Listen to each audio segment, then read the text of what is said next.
Olá, queridos, paz de Cristo, seja bem-vindo ao meu canal Crescendo pela Palavra. Eu sou o pastor Gilson e é um prazer imenso tê-lo conosco uma vez mais aqui no canal para aprendermos juntos e, conforme o próprio canal sugere, crescermos pela palavra. Nesse vídeo de hoje, nós estudaremos a lição de número 3, que versará sobre os dramas da família e a graça de Deus, uma revista publicada pela editora Central Gospel, que está falando sobre a restauração familiar. Será com certeza mais uma aula abençoada para a glória de Deus. Antes aqui de começarmos efetivamente a tratarmos dessa aula, eu quero aqui chamar a sua atenção para essa tarja aí vermelha, essa legenda na sua tela. Crescendo pela Palavra é o meu canal, @pastor Gilson Paulo Oficial, e em seguida você vê aí o meu contato, minha agenda, para agenda, meu telefone de contato para agenda, a agenda Pix, porque é o mesmo número também do meu Pix, 21 98477 8523, 21 98477 8523. Que você possa agora aí se inscrever no canal, curtir, comentar, compartilhar e ser canal de bênção no nome do Senhor. Aqui ressalto que esse telefone é para uma agenda, caso você queira que eu vá na sua igreja ministrar num evento qualquer, é só entrar em contato. E se você fala comigo diretamente, e eu também, é claro que o Pix é para poder investir no canal e também aqui abençoar a minha vida em nome do Senhor Jesus Cristo, ok? Dito isso aí, vamos pensar na lição propriamente dita, né? Eu quero aqui chamar sua atenção nessa oportunidade para essa palestra que eu dei em parceria com o canal Crente Docente, do meu amigo pastor Edivanei Fernandes, que eu versei sobre o seguinte tema, né? Os desafios da família na pós-modernidade. É uma palestra que, na verdade, é até um curso de quase aí 5 horas ao todo, somando a minha participação e a participação do pastor Edivanei Fernandes. Ele fez de cada aula uma abordagem didática, pedagógica, ainda ofereceu para você, ainda oferece ainda material em PDF, muitas dicas. São mais de 5 horas de conteúdo e eu ministrei sobre o tema os desafios da família na pós-modernidade. Nessa palestra eu falei sobre a importância da ética cristã, o que é pós-modernidade, família à luz da Bíblia e, por fim, os desafios da família nos dias de hoje. Isso tudo assim de modo separado. Você pode assistir cada vídeo ao seu tempo, de acordo com a sua disponibilidade. Caso você queira acessar esse conteúdo exclusivo, é só aí colocar o seu celular nesse QR Code, você será encaminhado para uma plataforma, vai fazer lá rapidamente uma inscriçãozinha, tem um investimento de R$ 29,90 que você pode parcelar em até 6 vezes de R$ 5,51, R$ 5,51, ok? Caso você queira agilizar, é só aqui na descrição do vídeo clicar nesse link e você será endereçado e será uma benção. Qualquer dúvida é só chamar aqui no direct ou mandar mensagem aí nas minhas redes sociais e juntos vamos aqui aprender e crescer na presença de Deus, ok, querido? Vamos lá então aqui pensar na família. Aqui, ó, família. Os dramas humanos e a graça divina. Os dramas humanos e a graça divina. Esses dramas humanos nesse ambiente familiar e como a graça de Deus atua para restaurar e nos dar vitória diante de tantas adversidades que enfrentamos ao longo da vida conjugal. Vamos lá. Veja aqui. O texto bíblico básico dessa lição aqui está lá no livro de 1 Samuel, capítulo 1, versículo 9 ao 11, 17, 18 e 20, 22, 26 e 28. Na verdade, é o capítulo 1 quase na sua inteireza, e aqui, por conta do espaço, houve aqui uma seleção dos versículos. Eu quero ler com você aqui esses textos porque eles são importantes na análise da própria lição, em que você perceberá a mão de Deus atuando na família aqui de Ana, Eucana, esse contexto todo problemático que marcou esse contexto aí, essa fase inicial, digamos assim, do povo de Israel, né? Logo após não, ainda no contexto ainda do período dos juízes, né? Que é o último juiz foi Samuel. Diz assim o texto bíblico: Então Ana se levantou depois de comerem e beberem em Siló. Ela, pois, com amargura de alma, orou ao Senhor e chorou abundantemente. E voltou um voto dizendo: Senhor dos exércitos, se benignamente atentares para a aflição da tua serva, e de mim te lembrares, e da tua serva não te esqueceres, mas a tua serva deres um filho varão, ao Senhor o darei por todos os dias da minha vida, e sobre a sua cabeça não passará navalha. Então respondeu Eli e disse: vai em paz, e o Deus de Israel te conceda a tua petição que lhe pediste. E disse ela: ache a tua serva graça em teus olhos. E sucedeu que, passado algum tempo, Ana concebeu e teve um filho, e chamou seu nome Samuel, porque dizia ela: o tenho pedido ao Senhor. Quando o menino foi desmamado, então o levarei para que apareça perante o Senhor e lá fique para sempre. E disse ela: Ah, meu Senhor, viva a tua alma, meu Senhor. Eu sou aquela mulher que aqui estive contigo para orar ao Senhor. Por este menino orava eu, e o Senhor me concedeu a minha petição que eu tinha pedido.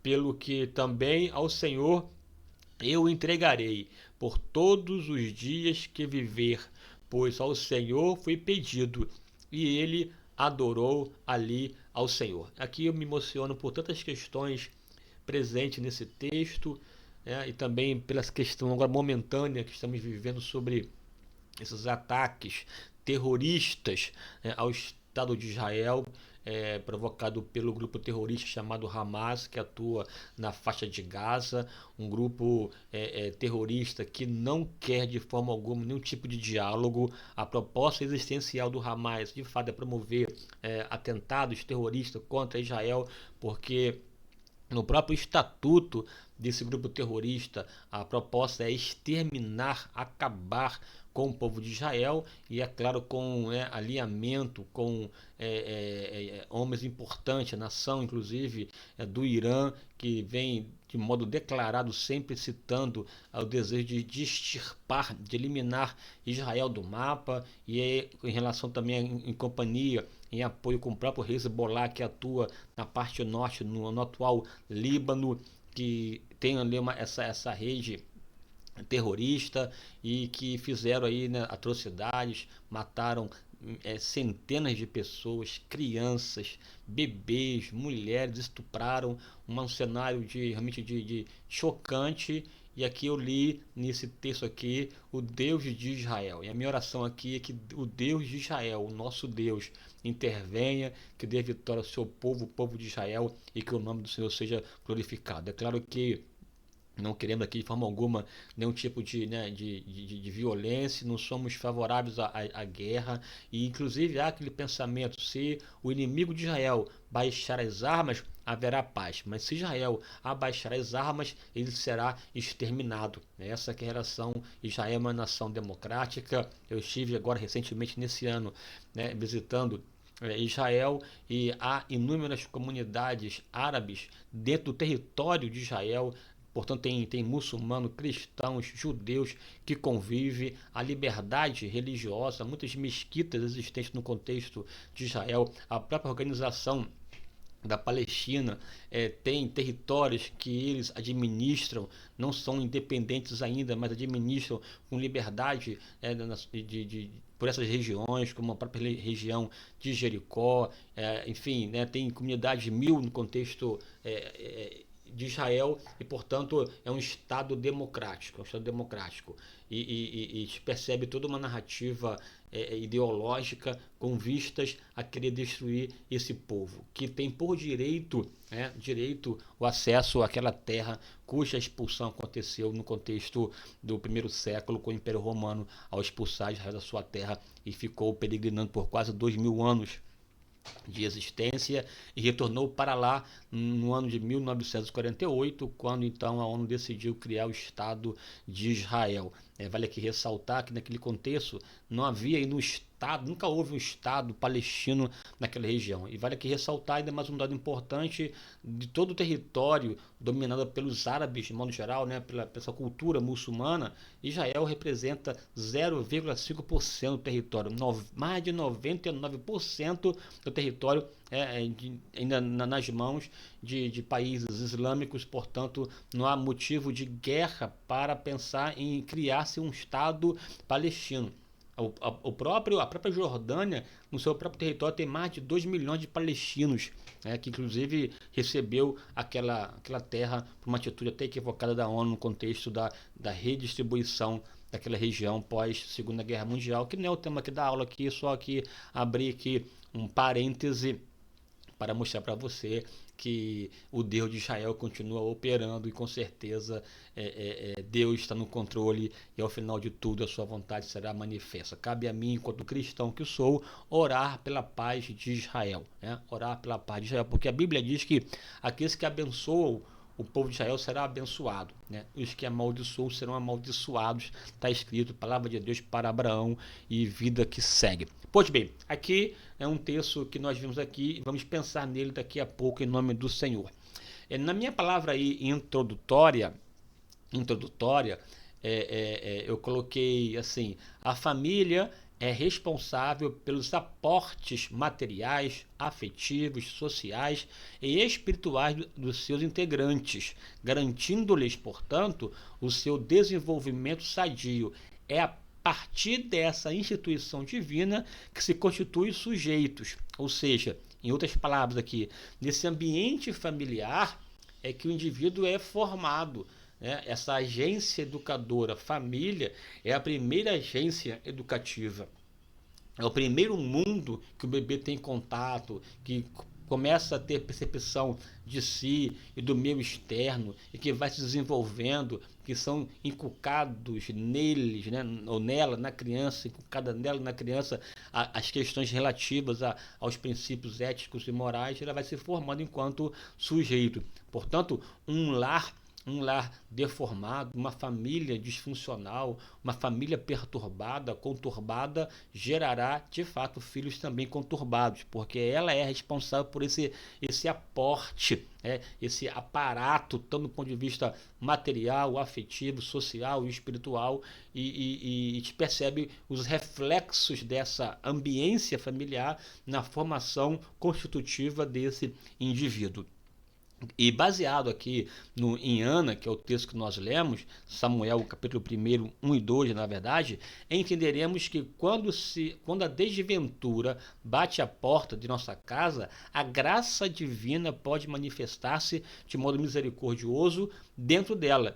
E se nos dispusermos a recebê-la, ou seja, ela pode atuar, quer atuar, ela atua, desde que a nossa porta esteja aberta à manifestação, à chegada e manifestação dessa graça em nossa vida. Vamos lá pensar aqui em nome do Senhor Jesus.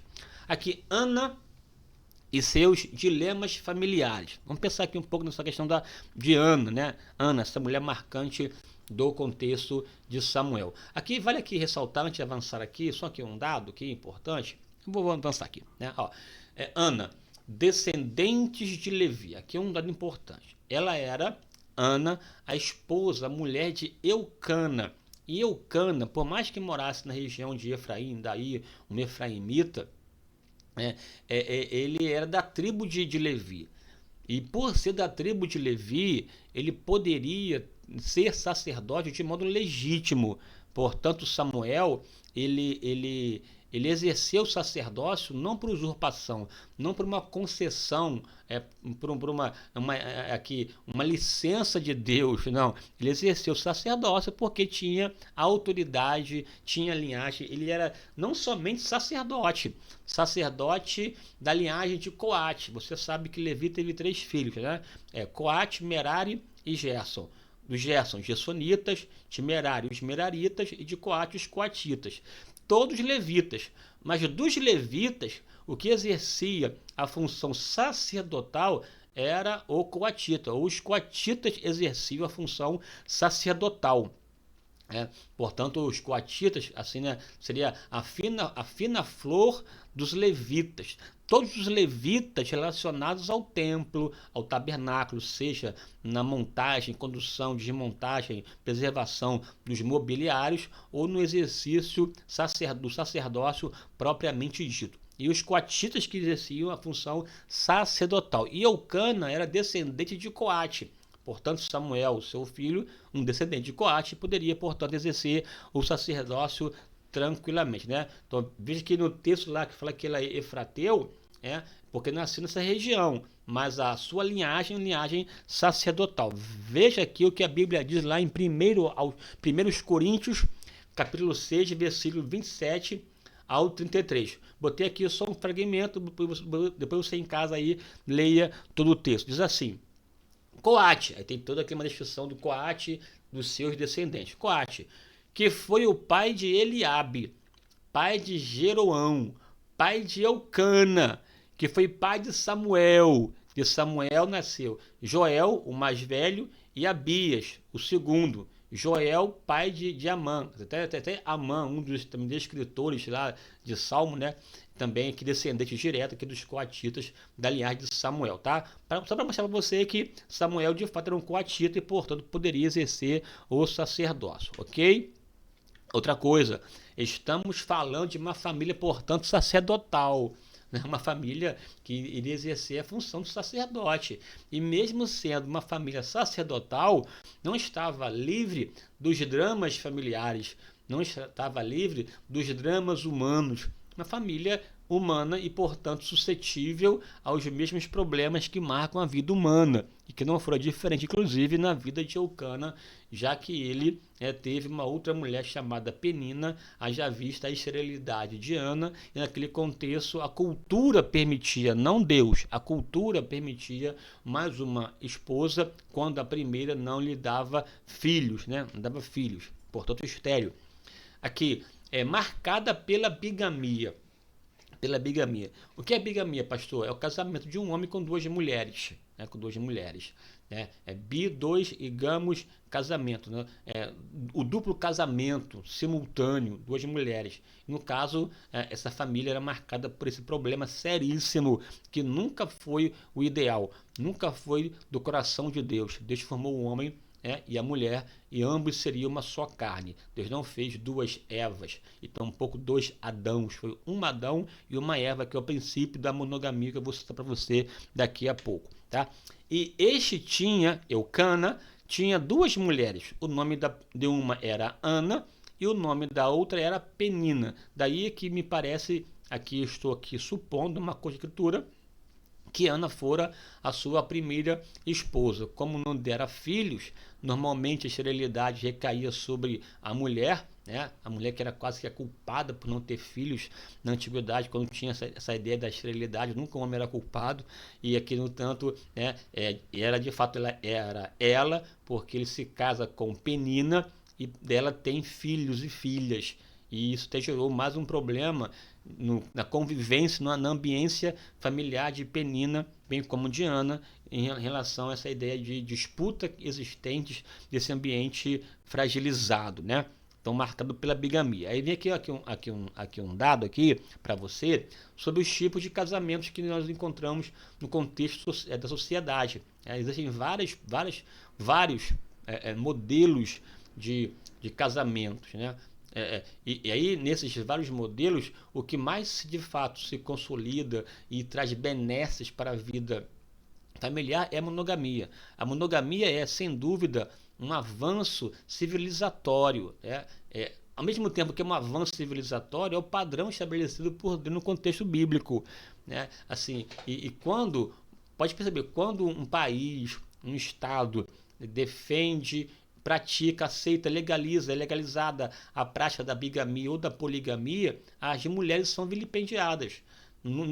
Nas sociedades nas quais a monogamia é o padrão, há mais dignidade para a mulher. E o próprio cristianismo reforçou, recrudesceu, aprimorou, reforçou, essa é a palavra certa, a questão da monogamia, tanto que estabelece que o bispo seja marido de uma só mulher. O princípio monogâmico foi defendido, difundido, estabelecido, portanto fortalecido pelo próprio cristianismo, no que diz respeito a esse resgate, essa defesa da mulher. O cristianismo resgata a dignidade feminina. Aqui caberia até uma palavra mais aqui, detalhada sobre essa relação do cristianismo nesse resgate da dignidade feminina. O cristianismo não é opressor em relação à mulher, pelo contrário, ele resgata a sua dignidade. O próprio Jesus foi sustentado pelas mulheres. Jesus conversava com mulher na rua, conversou com a samaritana. Jesus, ao ressuscitar, ressuscitou e apareceu primeiro a uma mulher ainda inclusive com uma história pregressa, comprometida, que no caso era ali Maria Madalena. Uma mensagem tão importante da ressurreição ele a confiou para difundir aos demais. Na genealogia de Jesus você encontra ali a presença, citações claras de mulheres. Enfim, aí tem aqui um pano que você poderia aqui falar de modo muito claro sobre essa dignidade da mulher, foi reforçada pela mensagem do evangelho do cristianismo, ok? Então, que tipo de casamento? Tem aqui a monogamia, casamento entre um homem e uma mulher.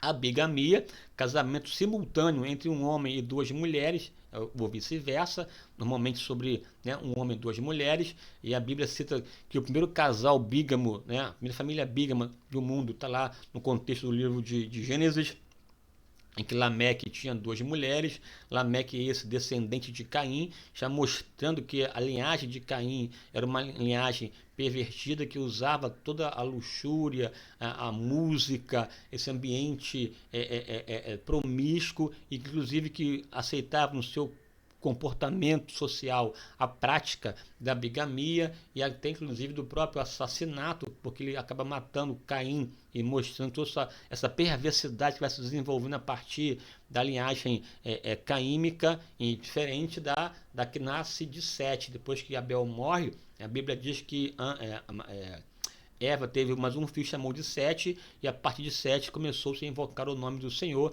São duas linhagens muito claras desenvolvidas ali no contexto do Gênesis, que infelizmente ao final as duas se cruzam, porque a Bíblia diz que viram os filhos dos homens, viram os filhos de Deus, que as filhas dos homens eram formosas à vista, e tomaram para si. E essa mistura acabou tendo um problema seríssimo que culminou no dilúvio, no dilúvio. Aqui é uma outra história também, um outro recorte, voltar aqui para nossa reflexão.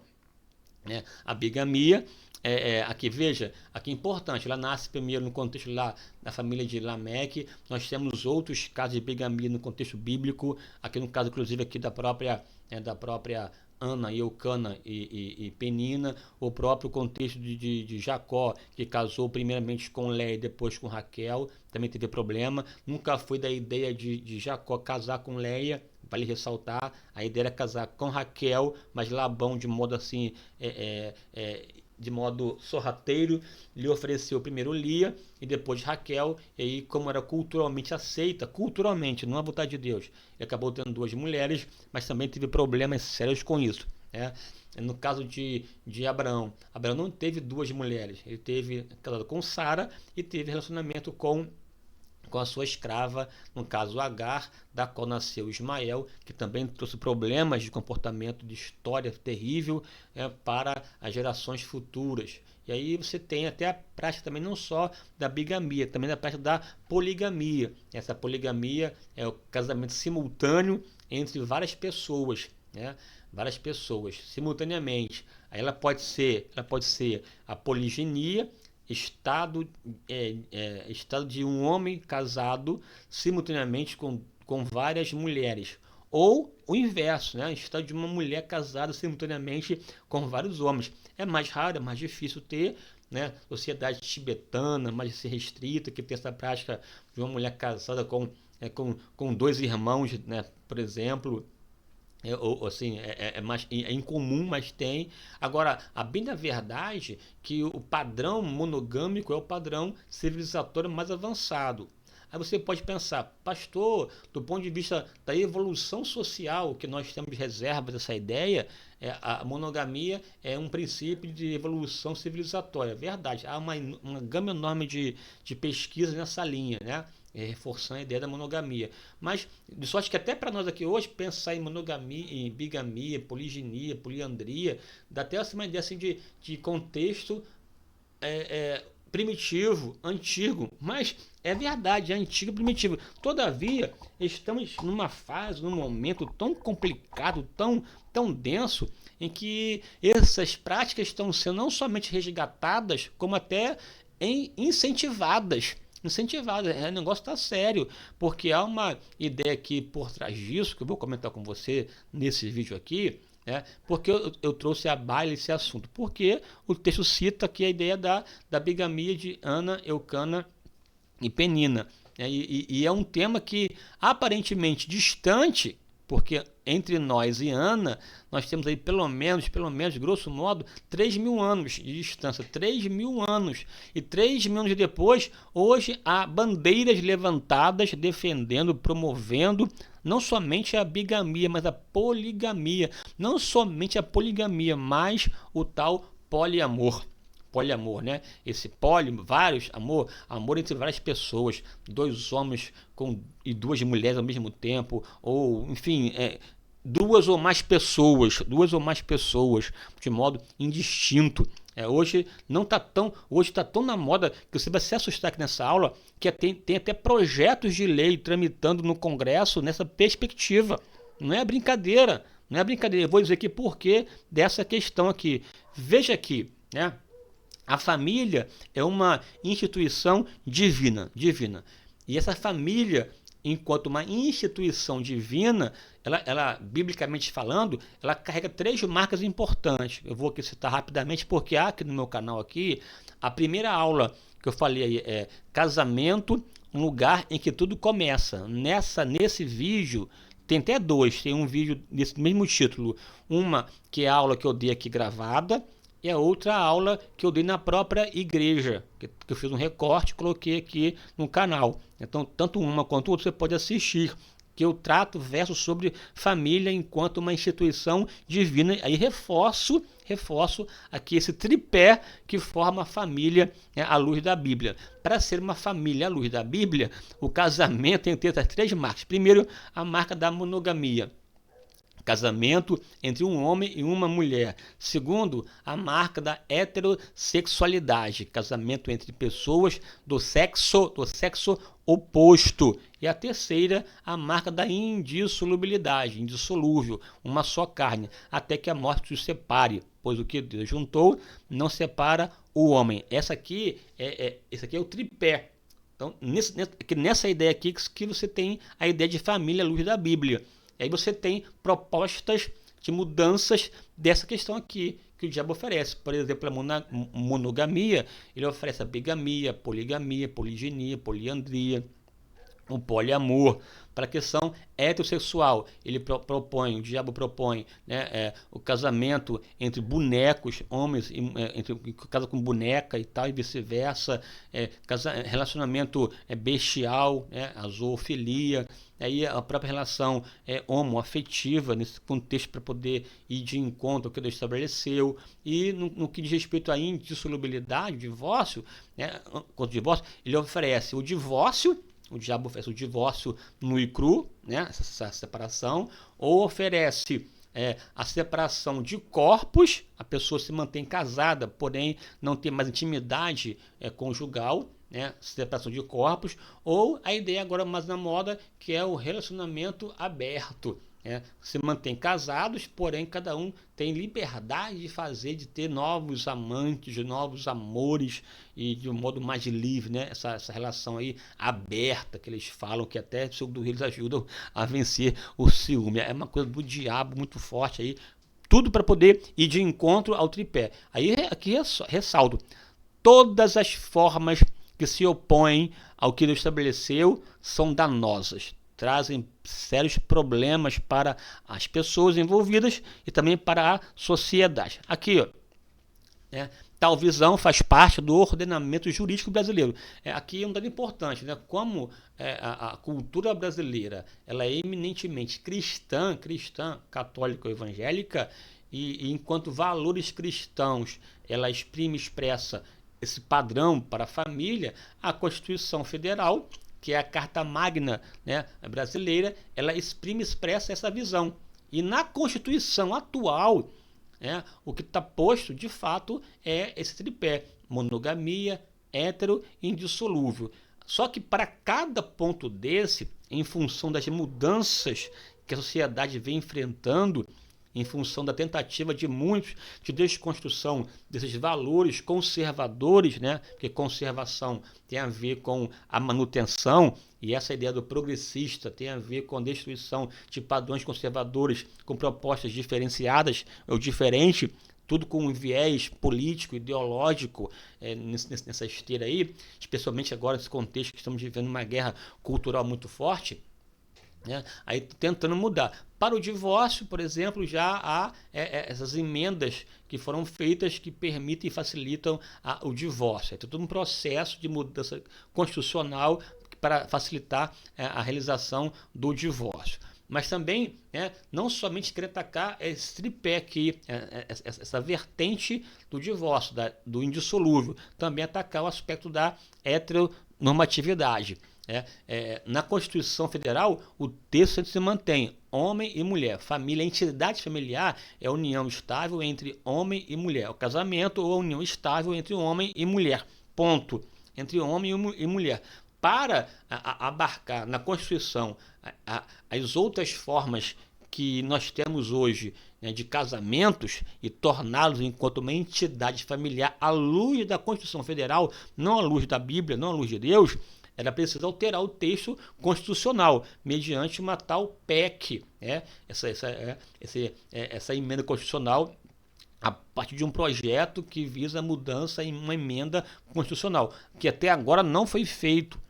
Na Constituição Federal estabelece o padrão homem e mulher, conforme o artigo 226 da Constituição Federal. O que aconteceu foi que em 2011 o Supremo Tribunal Federal, a partir de uma discussão, de um julgamento que houve na Suprema Corte, lá se autorizou a união homoafetiva e, portanto, passou a reconhecer enquanto família. Mas uma decisão do judiciário e não do legislativo. Portanto, em tese, seria uma deturpação ou uma usurpação de atribuição. Tá? Na Constituição Federal está lá posto a monogamia, a heterossexualidade, e já tem emendas que o Congresso já fez em relação ao divórcio. Isso tem a ver, portanto, com essa visão, do ordenamento jurídico brasileiro. Veja aqui que interessante, olha só.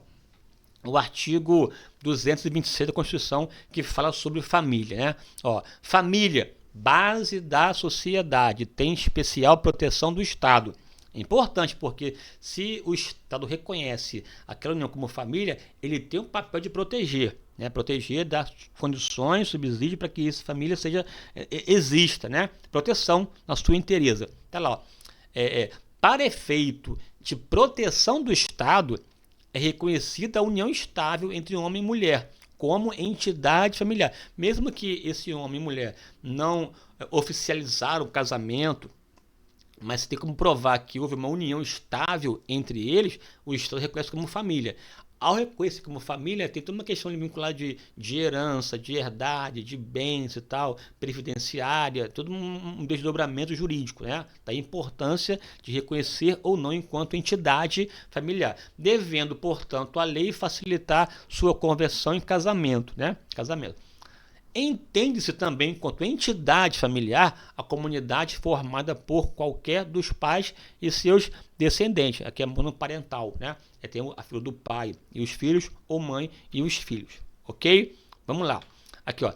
Os direitos e deveres referentes à sociedade conjugal são exercidos igualmente pelo homem e pela mulher. Veja aqui, né, a expressão homem e mulher acontecendo de modo recorrente, né, nos parágrafos que compõem o artigo, de modo claro que tem essa compreensão na mente do constitucionalista, do constituinte, aquele que elaborou, né, na Assembleia da Constituição, a própria Constituição, esse espírito da monogamia presente no texto constitucional. Agora, esse texto constitucional, ele dá margem, né, para a criação das leis ordinárias, que são leis que são elaboradas a partir da Constituição, que é a carta referência. Aí tem as leis ordinárias, tem toda uma hierarquia de leis. Nas leis ordinárias, você tem duas, tem o Código Civil e o Código Penal. No Código Civil, que tem a ver com o aspecto de crime, veja que diz lá, ó, as relações não eventuais entre homem e mulher impedidos de casar constituem-se concubinato, ou seja, a amante ou o amante não é visto como um ente da família, é visto como um concubino ou uma concubina, e portanto não tem direitos legais para o que diz respeito, por exemplo, à herança, porque é um concubino. A lei chama essa relação extraconjugal de concubinato. O concubinato não tem, à luz do Código Civil, à luz da própria Constituição, direito a nada. A pessoa que se submete a ser um amante está assim, perdendo seu tempo, porque pode não ganhar nada.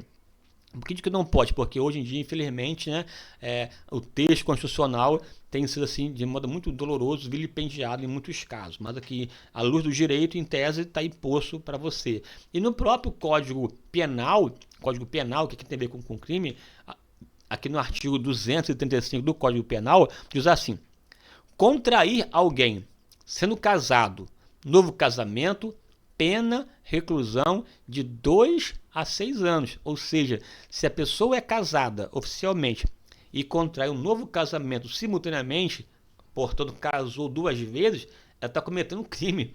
Pode ser presa de 2 a 6 anos. Você vê que porque no ordenamento jurídico não vê esse duplo casamento. Não tem, né? É até crime. Então, assim, está muito claro no texto constitucional, bem como também nas leis ordinárias. Todavia, entretanto, não obstante, hoje está tão complicada essa questão, teve um caso inusitado. Eu aqui trago para você, abale esse caso aqui, e depois volto aqui para esses projetos de lei. Vou até botar aqui, ó, um caso inusitado aqui para você. Um caso que aconteceu, né, que parou na Suprema Corte. Que coisa interessante, né?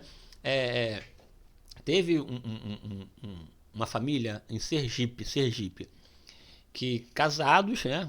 Ele e ela, marido e mulher casados, casamento estável, muitos anos, décadas de casamento, e aí, só que o marido tinha uma relação extraconjugal, não com uma mulher, mas com outro homem, uma relação fora do casamento. Aí, inclusive, nos autos, esse amante é chamado de o concubino, porque ele tinha uma relação homo fora do casamento. Ele era homo, tal bi, né? Casou com a mulher, mas tinha um relacionamento com outro homem. Aí ele faleceu o marido. Ao falecer, o amante, né, o concubino, entrou na justiça para poder também receber parte dos bens, tá?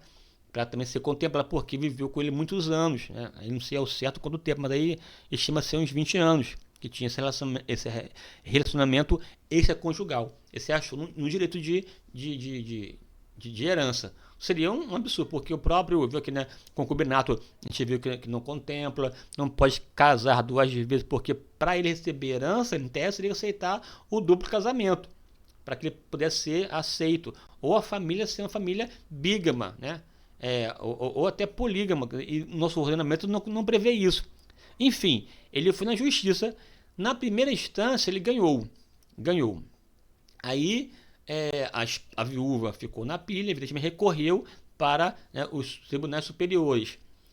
Aí, na segunda instância, deu ganho de causa para a viúva. O concubino, não satisfeito, foi ao Supremo. Olha aqui o resumo. Em dezembro de 2020, o STF determinou o julgamento do RE 10.55.273, que analisou um pedido de rateio de pensão por morte de um homem entre sua esposa e seu amante. O pedido do amante, chamado juridicamente de concubino, foi negado pela Justiça Estadual do Sergipe, mas ele recorreu ao Supremo, de acordo aqui com a informação do Gazeta do Povo. Aí na discussão, vocês sabem que são 11 ministros. Sabe qual foi o resultado? Tá aí, ó. 6-5. 5 ministros, na ocasião, votaram favoravelmente ao concubino, dizendo que ele tinha direito. E 6 não. Por um voto não passou. Mesmo sabendo que tanto o Código Civil, o Código Penal, a Constituição não prevêem esse relacionamento extraconjugal.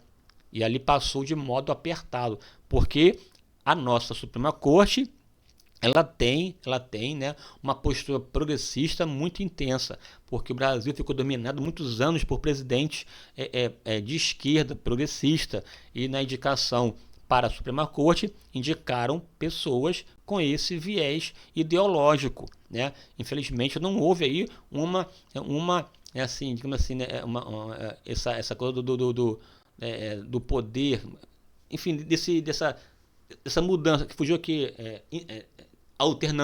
essa alternância do poder. Então, por conta dessa hegemonia de esquerda, a Suprema Corte tem esse perfil. E, infelizmente, a Suprema Corte hoje tem uma ideia do ativismo judicial que acaba também interferindo em outras questões, né? Vamos lá aqui avançar. Assim, isso aqui são ações diretas na Suprema Corte, mas para além disso, tem ações também na Casa Legislativa, portanto, no Congresso, seja na Câmara dos Deputados ou no próprio Senado, tramitando projetos de lei visando mudar o texto constitucional. Tá lá, vou voltar aqui para te mostrar aqui esses projetos de lei. Ó, o primeiro projeto aqui, ó, projeto de lei no Senado, número 470, de 2013. Você pode depois pesquisar no próprio site do Senado, na própria Câmara dos Deputados, são informações aqui oficiais, tá bom? Não é fake news, não. Eu busquei lá na fonte oficial, no próprio site do Congresso, e tá aqui pus para você. No Senado, tá lá, da senadora do PDT. Aqui vale ressaltar que PDT é um partido democrático trabalhista que é de viés esquerdista, né? De esquerda. Aí não é extrema esquerda, é de centro, mas é um partido de esquerda. Se é de esquerda, você sabe que não tem como nos representar o cristão. A senadora do PDT, né, apresentou esse projeto. Estabelece o Estatuto das Famílias, é o nome do projeto. Estatuto da Família.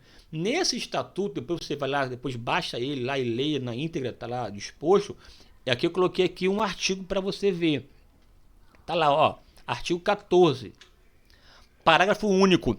A pessoa casada ou que vive em união estável e que continua relacionamento familiar paralelo, ou seja, concubino, né, concubinato, com outra pessoa, não importa o sexo, é responsável pelos mesmos deveres referidos neste artigo e, se for o caso, por danos materiais e morais, ou seja, aqui é tratar enquanto família também relações extraconjugal. Aí não seria mais extraconjugal, seria relações normais. Se é extra, porque é fora. Se a pessoa fora é vista como sendo tendo os mesmos direitos, acaba a ideia de fora. Em tese também aqui é uma abertura, uma ampliação desse ente familiar formado por duas ou mais pessoas. Em tese seria isso, tá bom? E que não conseguiu, não foi avante, tá arquivado, mas pode se arquivar de tempo em tempo, a depender aí da mobilização no Senado. tá bom? Aqui outro projeto de lei, esse aqui já na Câmara dos Deputados. Projeto de lei número 3369 de 2015, apresentado pelo deputado federal do PCdoB, que Orlando Silva, o nome de Orlando Silva, apresentou esse projeto chamado Estatuto das Famílias do Século XXI. Pode depois pesquisar o projeto de lei, está aqui a referência, o ano, o partido. PCdoB, partido de esquerda comunista. Portanto, pensa de modo diferente da gente. E tentou aprovar esse projeto, né? Estabelece o Estatuto das Famílias do Século XXI. Ao dizer século XXI, é porque antes disso é tudo atrasado, né? Vamos dizer assim, olha só o que propõe, dentre tantas coisas. Está lá no artigo, não é invenção. Artigo 2º. São reconhecidas como famílias, ou seja, entidade familiar, todas as formas de união entre duas ou mais pessoas. Olha aqui. Todas as formas. Todas, quer dizer o quê? Todas, não importa. Todas as formas de união entre duas ou mais pessoas. Ou seja, duas ou mais, 3, 4, 5, 6, 7, 8, 9, 10. Duas ou mais pessoas. Duas ou mais pessoas pode ser infinito. E não homem e mulher. Pessoas. De que sexo? Não importa. De que gênero? Não importa. De que não importa? Não importa. Duas ou mais pessoas que para este fim se constituem e que se baseiem no amor, na socioafetividade, independentemente, não importa, de consanguinidade, gênero, orientação sexual, nacionalidade, credo, raça, incluindo seus filhos ou pessoas que assim sejam consideradas, ou seja, adotadas no caso, né? Aqui, ou seja, aqui ele ampliou esse leque de família. Família tem vários tipos, várias formas. Aqui, no caso aqui entra aqui a bigamia, poligamia, o poliamor, tudo aqui nesse pacote aqui. Isso aqui é de 2015, né? Lá 3 anos atrás não, é agora, 2015, que recentemente foi arquivado. Inclusive arquivado, assim, até eu li o parecer do deputado Sóstenes Cavalcante, que fez a relatoria desse projeto e arquivou pelo seu teor inconstitucional, um primoroso trabalho feito de contestação, né? Te aconselho que você vá lá e lê. Eu li tudo isso, tá? Não é fake, eu li, tá aqui, tá escrito. Te mostrei aqui de fato uma parte. Busquei no site oficial da Câmara dos Deputados e também do Senado. E para mostrar para você aqui que não é aqui uma coisa estranha. Estamos falando de Ana há 3 anos atrás e hoje aqui com proposta até pior do que a bigamia. Isso aqui é muito mais densa. 2 ou mais pessoas. Independentemente de qual comunidade. Esse deputado, o deputado Orlando Silva, ele até foi na justiça. E a justiça foi até favorável a ele. Disseram que estão espalhando fake news, porque ele não propôs aqui a relação incestuosa. Mas assim, a questão que dificulta é que, com todo respeito aqui, a decisão que inclusive foi dita para poder retirar, as postagens nessa linha foram retiradas aqui, inclusive, né?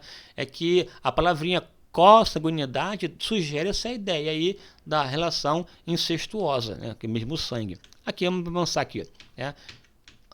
Veja aqui esse cartaz, ó. Abaixo o Estatuto da Família. Enquanto há no Congresso esse que eu li para você, também há um outro que visa defender a família e recrudescer o padrão monogâmico, né? Que é o Estatuto da Família. Aqui tem aqui uma passeata contra esse Estatuto da Família. Até aqui, ó, família polis também existem, né? O que é poli? É o poliamor. Tá aqui, ó, pratique o poliamor. Tá aí, bem claro aqui, ó, pratique o poliamor no Rio de Janeiro. E quais são as pessoas que aqui estão? Ó, PSTU, Partido Socialista, é um movimento de esquerda que defende essa prática. Essas duas pessoas aqui estão levantando aqui uma bandeira, né, defendendo a prática do poliamor contra o Estatuto da Família, que visa aqui reforçar a ideia da monogamia. Veja que século XXI, discutindo a questão de poligamia. Agora, por que isso? Aí tem uma viés aqui política, não vou aqui entrar no mérito agora, porque vamos levar muito tempo, além do que já levamos aqui. Né? Aqui, ó. Ufa, agora voltar aqui a Ana e seus dilemas. Ana e seus dilemas. Ana e seus dilemas. Já temos aqui 49 minutos. Eu vou dar aqui uma pausa nesse vídeo aqui. Vou dar uma pausa nele e volto com a segunda parte. A segunda parte, para que haja uma separação aqui de conteúdos. Na segunda parte, eu vou tratar da vida de Ana. Diretamente de Ana, né? Uma leitura bíblica e tal. Eu fiz esse recorte porque aqui no canal eu tenho essa facilidade de comentar alguma coisa de modo mais demorado. Mas aqui eu voltarei para tratar com você na parte 2 sobre os dilemas ocorridos na vida, na casa, na família de Ana, que tem a ver com a EBD propriamente dita, ok? Portanto, espero por você. Até o próximo vídeo, no nome do Senhor. Não vá embora, assista ao próximo. E aproveita aqui, curta esse, comente, compartilhe, se inscreva e que Deus te abençoe no precioso nome do Senhor Jesus. Amém.